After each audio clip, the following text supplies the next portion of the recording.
Who was it? Was it Notre Dame that lost their general manager or personnel guy to USC? Yep. Chad Bowden. Yeah. Matt Zenitz, who was really good, he's not one that likes to get on shows. He's probably on. I've invited him on. He didn't. He just likes to do his job. The money numbers for college football general managers and personnel staffers continues to go up, and rightfully so. There are now at least 5 college football GMs who are making $700,000 or more, and more coming soon, and also a few more now making 7 figures. James Blanchard, who's at Texas Tech, one of the highest paid general managers, and you're starting to see that commitment.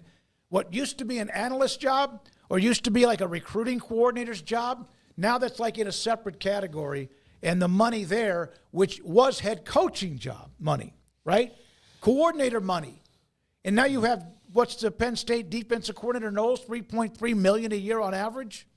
Yeah, we can't pay the players, though. Yeah. Can't pay the player. Can't afford it. But, yeah, they just talk out both sides of their mouth sometimes. Yeah. It's just like, come on. Although I did see the Columbus Dispatch reported today that Ohio State's athletic department operated a $37 million deficit.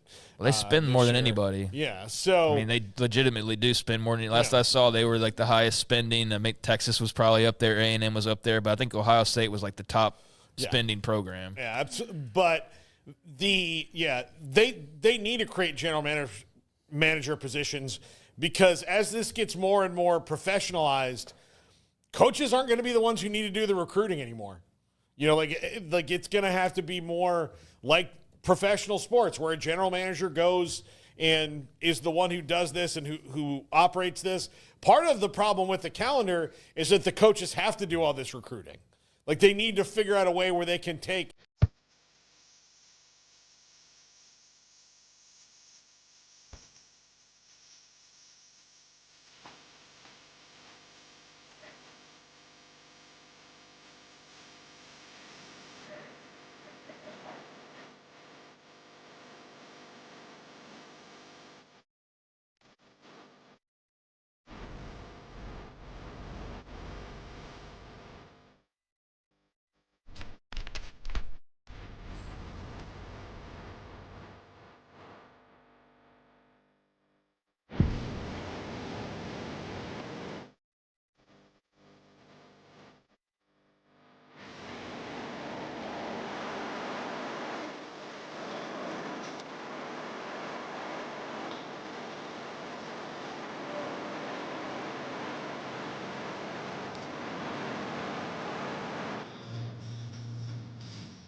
a lot of that off the road and have them focus on coaching, so that most of their life isn't spent talking to 100 high school kids who are not going to come to their school.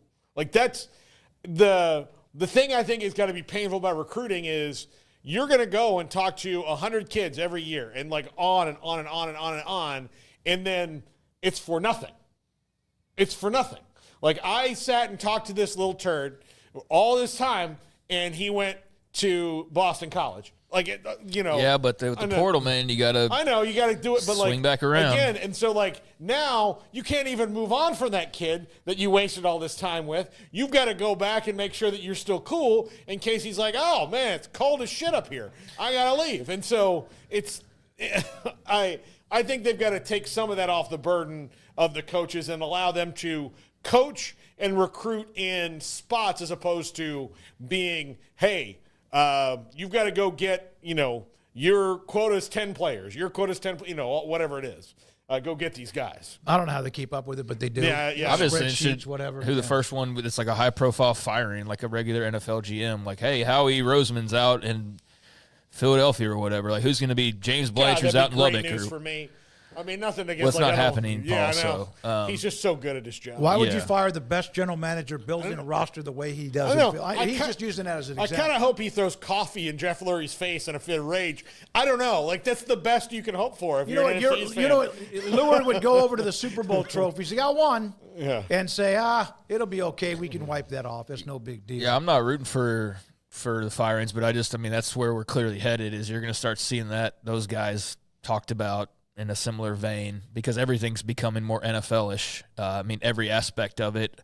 I mean, clearly you're not going to have a draft, but I was going to say I wouldn't be surprised if like in 5 years it's like let's draft the top 100 recruits based on your, whatever. Your whiteboard, as they call it. Yeah.